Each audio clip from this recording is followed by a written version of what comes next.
Mesdames, Messieurs, bonsoir. Bienvenue au 20h30 sur la CRTV. Bonsoir Valérie. Bonsoir Evelyne. Mesdames, Messieurs, bonsoir. Voici les titres de l'édition de ce lundi 23 mars 2015. Unité, progrès, démocratie, le RDPC a 30 ans demain. Le parti du renouveau jaillit des braises de l'UNC le 24 mars 1984 à Bamenda. En attendant l'apothéose demain, petite plongée dans l'histoire et round-up des activités préparatoires.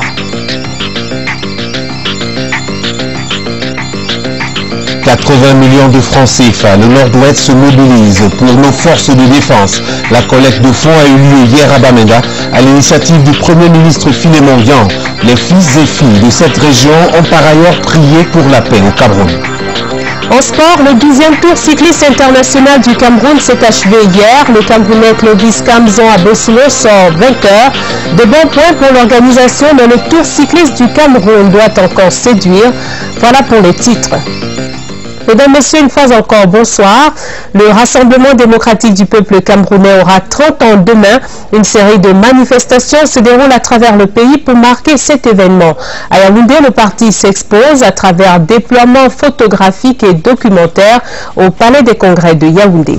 Les visiteurs ont ainsi l'occasion de redécouvrir l'histoire de l'un des plus grands partis politiques du Cameroun. Le RDPC en profite pour mettre en exergue ses valeurs et pourquoi pas recruter de nouveaux adhérents. Le vernissage de l'exposition a eu lieu cet après-midi sous la présidence de Jean Queté, le secrétaire général du RDPC. Le reportage de Clarisse Emilientan.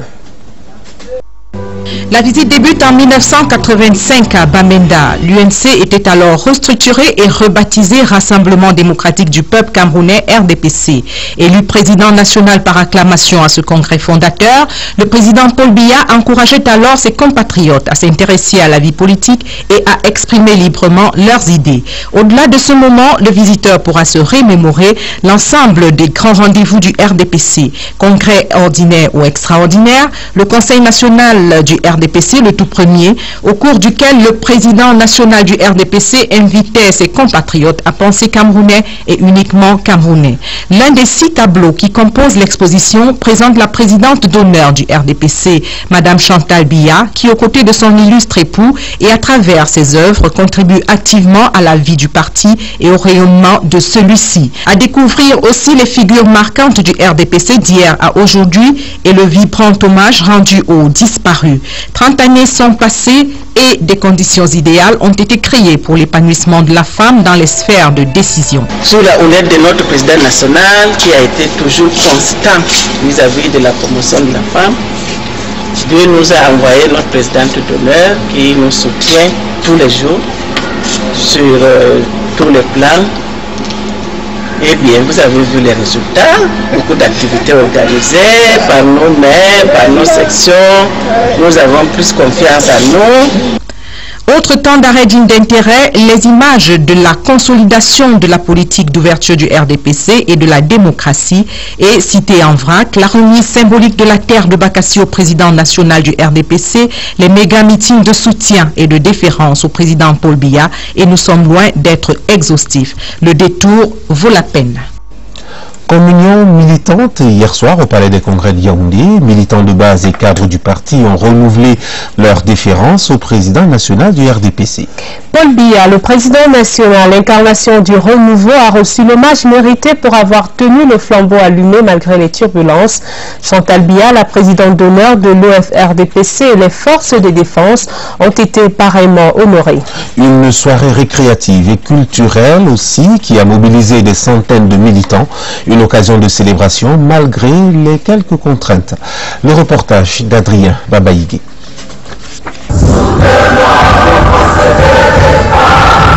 30 ans après sa création, le Rassemblement démocratique du peuple camerounais demeure un parti de rassemblement au service du développement du Cameroun. La soirée des hommages organisée dimanche au Palais des Congrès par le RDPC a permis aux cadres militants et sympathisants de le démontrer une fois de plus. Émouvante, la soirée l'aura été, avec l'hommage rendu aux forces de défense à travers une lettre d'un jeune adressée à un soldat au front. Le groupe Zangalewa est venu compléter ce premier tableau.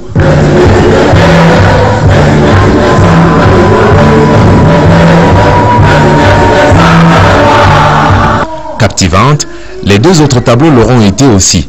L'hommage rendu au président national du RDPC, le président Paul Biya, à travers le montage poétique écrit pour cette occasion par le ministre Bitumkwat, a permis de revivre les grands moments de l'existence du parti depuis 30 ans.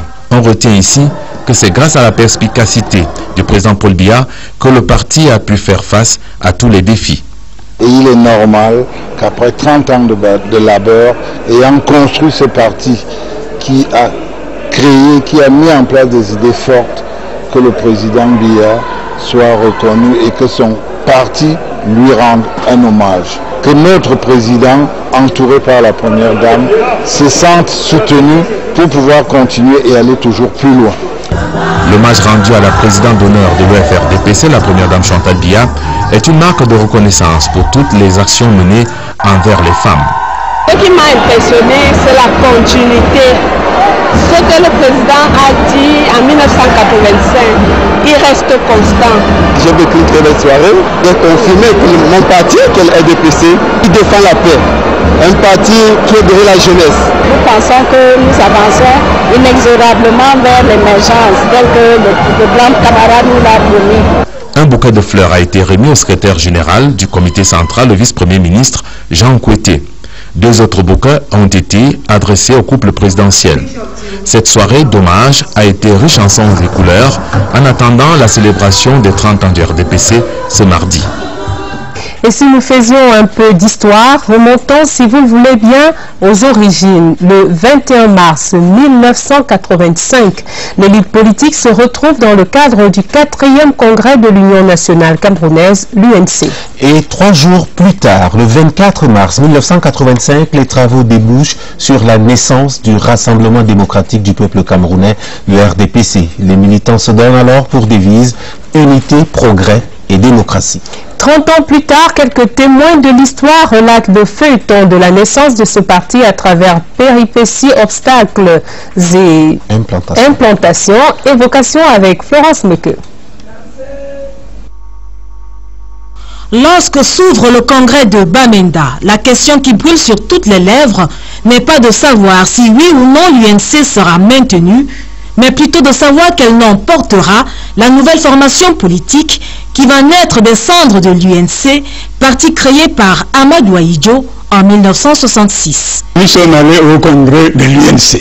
Ce n'est que vers la fin que le problème de changement de nom du parti s'est posé. Et alors, pour trouver le nom, c'était assez difficile. Il y a eu une grosse commission. Et ça n'a pas été facile, parce qu'il fallait trouver à la fois un nom qui dit démocratie et un nom qui tient compte de l'existence du peuple camerounais. Et c'est les anglophones qui ont envie de trouver le nom, en disant que c'était Cameroun People Democratic Movement. C'était difficile de trouver en français. Mais ils ont trouvé très facilement et on a traduit.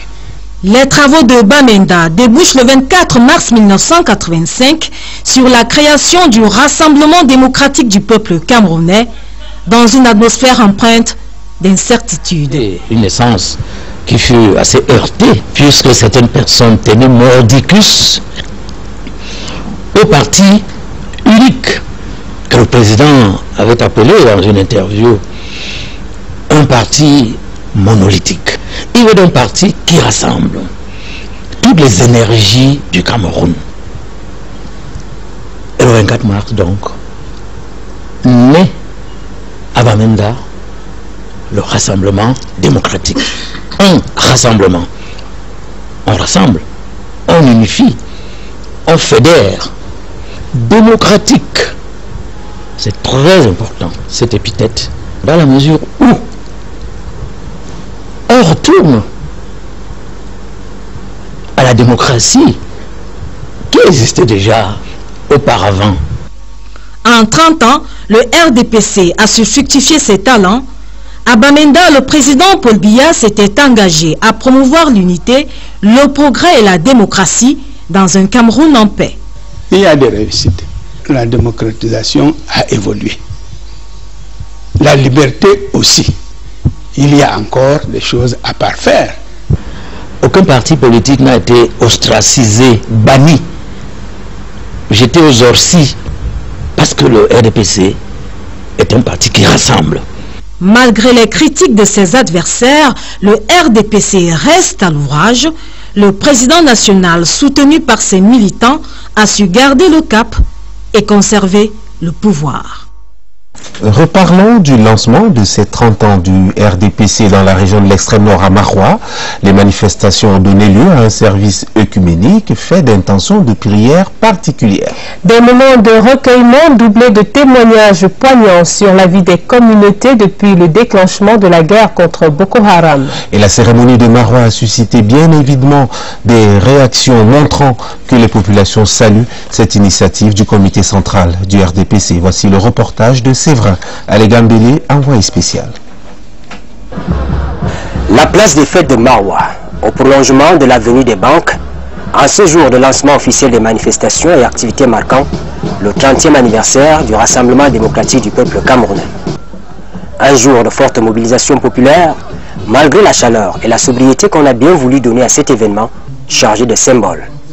Et parmi ces symboles, la présence en ces lieux de nombreux militants des organes de base, l'élite administrative et politique de l'extrême nord, les membres du bureau politique et du comité central, la présence surtout de Jean Kouété, le secrétaire général du comité central. Le choix de Maroua pour accueillir une telle manifestation n'est pas gratuit. Les militants du RDPC, comme ceux des autres formations politiques présentes ici, sont, sans le vouloir, des victimes des agissements intolérables du groupe Boko Haram. Et la direction du parti au pouvoir saisit cette occasion pour témoigner sa solidarité aux populations de la région. Pour ce faire, on associe à cette activité essentiellement politique un service interreligieux pour la paix conduit par les pasteurs des églises chrétiennes et le grand imam de Maroua, avec des intentions de prière et de méditation bien précises. Une séquence de la cérémonie entrecoupée des témoignages poignants, des exhortations, l'exaltation de l'union sacrée des cœurs en ce moment de détresse. À cette phase de recueillement, le comité central du RDPC a ajouté un don spécial de denrées alimentaires de première nécessité en appui aux déplacés et victimes de guerre. Tout ce qu'on a vécu ce dimanche à Maroua, c'est un engagement fort au plan politique. Le RDPC est et sera toujours à vos côtés, non seulement dans la guerre contre Boko Haram, mais également pour soutenir le développement de votre région. Au secrétaire général du comité central du RDPC, les populations de l'extrême nord ont remis un ensemble de cadeaux, dont celui du président national du RDPC, le président Biya, à savoir un cheval, symbole du combat et des victoires. Nous vous l'avons dit, le grand jour, c'est donc demain pour souffler sur les 30 bougies du RDPC. L'Université protestante d'Afrique centrale vient d'organiser dans son campus ici à Yaoundé une conférence internationale sur le thème Boko Haram et la problématique de la paix et sécurité au Cameroun, dialogue sociopolitique et interreligieux. Les conférenciers ont évoqué la situation d'insécurité dans laquelle se trouve le Cameroun depuis presque un an à cause des exactions des terroristes de Boko Haram. Au-delà des questions sécuritaires, les conférenciers ont surtout évoqué les atteintes au vivre ensemble camerounais. Pour les conférenciers, la paix est menacée. Il faut absolument trouver des solutions durables pour préserver cette paix. Le compte-rendu de Valérie Haïda. La stabilité politique et la cohésion interreligieuse sont des acquis sociopolitiques pour le Cameroun. L'Université protestante d'Afrique centrale saisit cette opportunité pour apporter sa contribution à la consolidation de la paix. Une paix menacée par ce que le représentant du ministre de l'Enseignement supérieur, en ouvrant les travaux de cette conférence, a qualifié de multinationale de la violence. Au préalable, les participants ont rendu hommage aux soldats tombés au champ de tir. L'UPAC met ainsi un point d'honneur au dialogue interreligieux et sociopolitique. Nous savons que la paix reste une denrée rare, elle est donc chère. Nous devons la rechercher, nous devons la cultiver. Si nous voulons le développement de notre sous-région en général et du Cameroun en particulier. C'est cette motivation qui nous a animés d'organiser cette conférence. Conférence qui doit chercher des solutions et des solutions durables pour toute la nation camerounaise. Divers panélistes ont été conviés à cette rencontre internationale où des propositions constructives et pragmatiques sont attendues. Ce sont des spécialistes en paix, politique, géostratégie et en différentes religions du pays. Les débats qui s'étendront sur 2 jours devront aboutir à des solutions pour la paix et la sécurité au Cameroun. La région du Nord-Ouest participe à l'effort de guerre contre le terrorisme, un effort qui se chiffre à 80 millions de francs CFA. Et c'est le chef du gouvernement en personne qui a battu le rappel de l'élite et de la population autour de cette cause nationale. La mobilisation et la générosité des fils et filles du Nord-Ouest ont été à la hauteur de leur patriotisme. Un service interreligieux pour la paix au Cameroun a été organisé à l'occasion de cette collecte de fonds. C'était hier à Bamenda et voici le reportage de Fidel Chiompi, CRTV Nord-Ouest. Des pasteurs, imams et l'évêque auxiliaire de Bamenda, Monseigneur Agapitus Fon, prient pour la paix, l'unité et la stabilité au Cameroun et la victoire contre les forces du mal dont le Boko Haram. Pour le Premier ministre chef du gouvernement, prier c'est bien, mais l'élite RDPC du Nord-Ouest ne saurait s'arrêter à ce niveau. Philémon Yang appelle les uns et les autres à apporter leur soutien concret aux forces de l'ordre déployées dans l'extrême nord en fouillant des poches. L'élite RDPC fortement mobilisée réunit séance tenante la somme de 80 millions de francs CFA, somme remise au gouverneur Adolphe Lé de l'Afrique pour acheminement au chef suprême des forces armées, le président Paul Biya à Yaoundé. Il y a d'autres personnes qui font quelque chose. C'était essentiel, n'est-ce pas, de faire passer le message que le RDPC se porte bien, pas seulement au Cameroun, mais surtout à Bamenda. Le Cameroun, c'est un État unitaire. Décentralisé, et s'il y a un problème au nord, c'est le même problème au nord-ouest. Donc nous sommes ici au nord-ouest pour donner notre soutien, pour contribuer un peu l'argent pour notre force armée. L'élite RDPC du Nord-Ouest adresse une motion d'encouragement aux forces de défense et la rencontre s'achève par une marche de solidarité avec ces forces en guerre contre le Boko Haram dans l'extrême nord. Dans nos assiettes à présent, 60% de poissons consommés en Afrique du Centre et de l'Ouest sont issus de l'importation.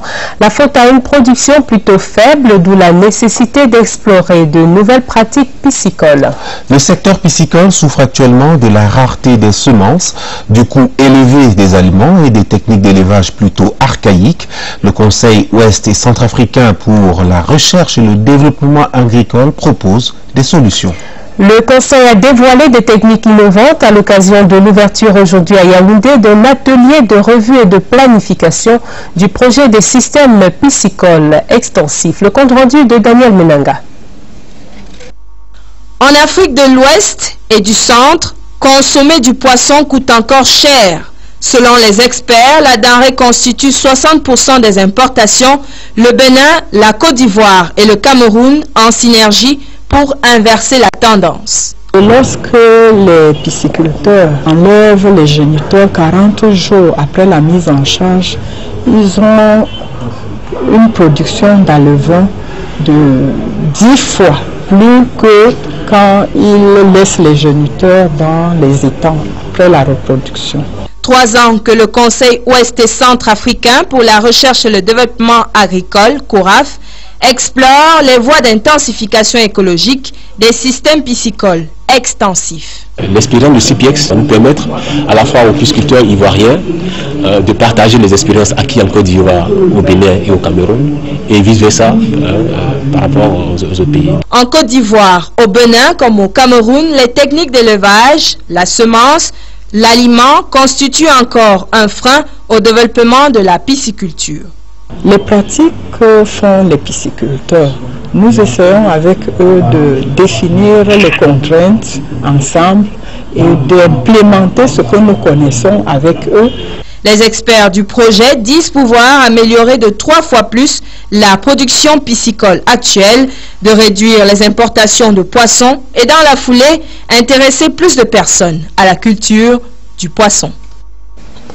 La cathédrale Saint-Joseph de San-Mélima dans la région du Sud sera inaugurée et consacrée le 19 mars 2016. C'est le vœu de Monseigneur Christophe Zoa. L'évêque de San-Mélima, pour atteindre cet objectif, compte sur l'aide de tous. La messe de collecte d'hier sur le site du chantier a permis de collecter 31 millions de francs CFA. Et c'est une collecte de fonds qui a été également l'occasion de l'expression d'un soutien écuménique pour la construction de cette cathédrale. Voici le reportage de Pierre Biinambarga, de retour de San-Mélima. Voici la nouvelle configuration de la cathédrale Saint-Joseph de San-Mélima en construction. Charpente métallique posée, clocher construit. En dehors du mur arrière qui n'est pas encore dressé, on peut dire que tout le gros œuvre est presque achevé. Nous avons déjà tout obtenu au sujet de la pose de la charpente, dont le travail de réalisation est en train de s'achever, et aussi de la pose des tôles qui vont s'en suivre. Nous avons déjà tout acheté. Il reste maintenant à fermer l'entrée avec le mur d'entrée et penser à faire aussi les ouvertures. Il faut encore 200 millions de francs CFA à recouvrer. Monseigneur Christophe Zoa organise cette messe de collecte de fonds pour tendre la main à ses ouailles, à ses amis et à toutes les âmes de bonne volonté. Cette collecte de fonds, en évaluant tout le matériau de construction et l'argent reçu, donne la rondelette somme de 31 millions de francs CFA. Nous sommes engagés à voir cette cathédrale importante finir. C'est une manifestation divine. J'ai été frappé par l'unité, volonté de tout mettre en œuvre pour que les travaux s'achèvent dans les meilleurs délais. Monseigneur Christophe Zoa demande une aide solide puisqu'il a même arrêté la date de l'inauguration et de la consécration de la cathédrale Saint-Joseph de Mona-Veuve de San-Mélima. Nous sommes déterminés, telles que les choses sont parties, à procéder à l'inauguration, évidemment aussi à la consécration, l'année prochaine, le 19 mars 2016. Monseigneur Christophe Zoa lance donc un appel à la conscience chrétienne. Le vice-président honoraire de la République démocratique du Congo est en visite au Cameroun. Azarias Rouberois est attendu sur les terrains humanitaires et religieux. Une campagne de soins gratuits est prévue sur une clinique flottante dénommée Mercy Ship. Et puis, il est prévu une série de rencontres avec les leaders religieux autour du leadership chrétien.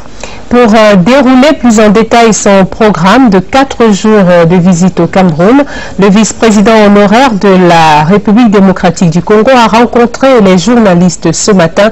C'était au poste national de la CRTV, ici même à Yaoundé. La 8e édition de l'Open Golf du Cameroun s'est achevée ce week-end à Kribi et c'est le Golf Country Club qui a accueilli les compétiteurs. Et l'entreprise de téléphonie mobile MTN Cameroun a primé les meilleurs golfeurs du tournoi.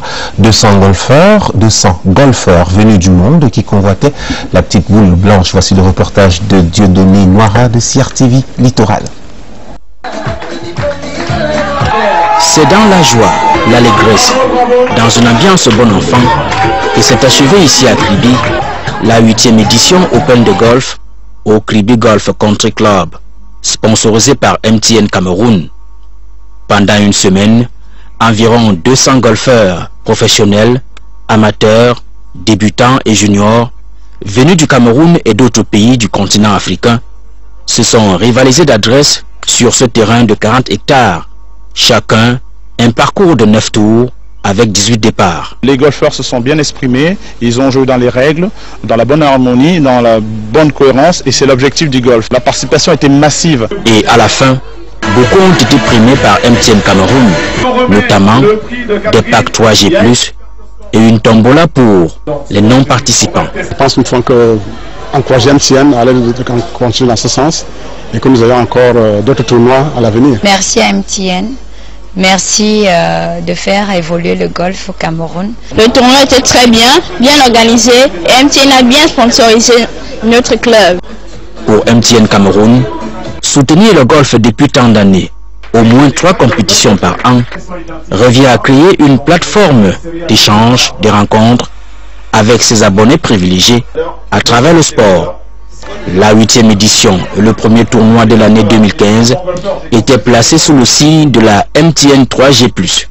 Et sur le site du Kribi Golf Country Club, les participants et autres ont pu tester cette nouvelle technologie avec un accès Wi-Fi gratuit. Avec notre technologie 3G, on a donné l'opportunité aux clients de pouvoir vivre cette expérience-là et de pouvoir partager leurs émotions à travers le monde. De façon parallèle, dans cet Open de golf de Kribi, MTN a présenté à cette clientèle MTN Data Center qui sauvegarde les données en entreprise. Et le soutien du golf par MTN Cameroun va donc continuer. Le Cameroun dispose désormais de son centre de sécurité incendie. L'entreprise Global International Security Training, GIST Afrique, vient d'ouvrir ses portes à Douala. Cette filiale du groupe GIST France voudrait à terme banaliser le secourisme au Cameroun. Le reportage de Didier Marius Etoundi, CRTV Littoral. La sécurité est un métier, alors formons-nous. Global International Security Training, en abrégé, GIST, filiale France, installe ses bases en Afrique. Nous mettons l'humain au centre de tout. L'intérêt pour nous, c'est dans un premier temps de vulgariser le secourisme, de mettre les gestes de premier secours à la portée de tout le monde. De vulgariser les gestes de première intervention. On en a marre, on en a assez des gens qui meurent par un AVC parce qu'on ignore les gestes de premier secours. GIST, filiale Afrique, offre des formations spécifiques. Ça va être des formations des agents de sécurité incendie, du SIAP, service sécurité incendie assistance à personne, SIAP 1, agent de sécurité, SIAP 2, chef d'équipe, SIAP 3, chef service sécurité incendie. Donc ils sont des managers en sécurité incendie. Après leur formation, peuvent travailler pour des assurances, pour des bureaux d'études dans le bâtiment, peuvent se positionner en consultant ou peuvent travailler pour des centres de formation comme les nôtres. Un souci permanent pour GIST fait connaître aux Camerounais des gestes utiles pour sauver des vies. GIST met un accent ainsi sur la qualité en s'appuyant sur son expérience. Il y a toute une pédagogie en place de façon à savoir accueillir un stagiaire, le mettre à l'aise. Voilà déjà une première partie, une première réussite de la qualité de la formation. Ensuite, les salles de cours, ça paraît pas, mais le stagiaire va passer plusieurs heures dans la salle de cours, là aussi il doit être à l'aise. Comment? Aéré, climatisé et peu nombreux. On continuera de vous suivre, soit à travers nos sites, soit en venant de temps en temps sur vos sites. GIST Afrique, hier un rêve, aujourd'hui une réalité. Avant quelques notes brèves à l'étranger, je vous signale ces télégrammes officiels du président de la République. Le premier à son Excellence Mamnoun Hussain, le président de la République islamique du Pakistan. Télégramme du président de la République à l'occasion de la célébration de la fête nationale du Pakistan le 23 mars 2015. Et puis cet autre télégramme, cette fois adressé à son Excellence Benjamin Netanyahu, le premier ministre de l'État d'Israël, suite à sa réélection à la tête du gouvernement israélien et pour la brillante victoire du Likoud, de son parti, aux élections parlementaires. À présent, nous allons vous évoquer ces nouvelles à l'étranger. En bref, à l'étranger justement, Sénégal, la justice a condamné Karim Wade, le fils de l'ancien président Abdoulaye Wade, à une peine de 6 ans d'emprisonnement ferme et à une amende de 138 milliards de francs CFA pour enrichissement illicite.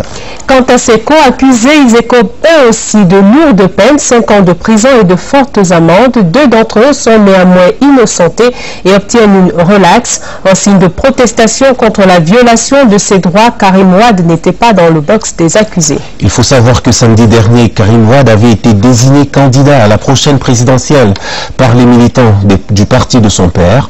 Cette condamnation l'empêchera donc virtuellement de briguer la magistrature suprême. Et puis en Tunisie, l'attentat du Bardo, lors duquel 21 personnes ont été tuées, a montré les failles du dispositif de sécurité déployé autour du musée de l'Assemblée nationale, situé juste à côté. 5 jours après l'attaque, plusieurs chefs de la police ont été sanctionnés. Le Premier ministre a évoqué des lacunes dans la protection du musée lors d'une descente sur les lieux hier soir. Habib Essib a immédiatement limogé le chef de la police de Tunis et celui du Bardo. Un mandat de dépôt a également été émis contre un policier chargé de la sécurité du musée. Le chef du gouvernement a demandé au ministère de l'Intérieur de renforcer la sécurité dans tous les points sensibles du pays.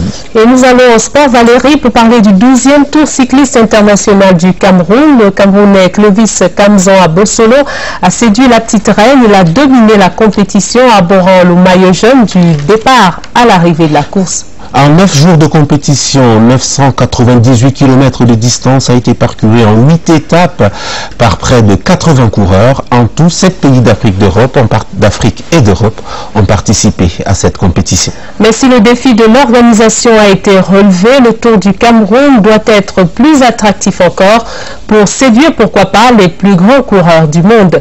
Bilan du Tour cycliste 2015 avec Charlie Mérinos. Il y a tout. Un Camerounais sur la plus haute marche du podium. À l'issue de la compétition, c'est avant tout une promesse ténue. L'encouragement qui nous a fait aussi avant le départ du Tour du Cameroun.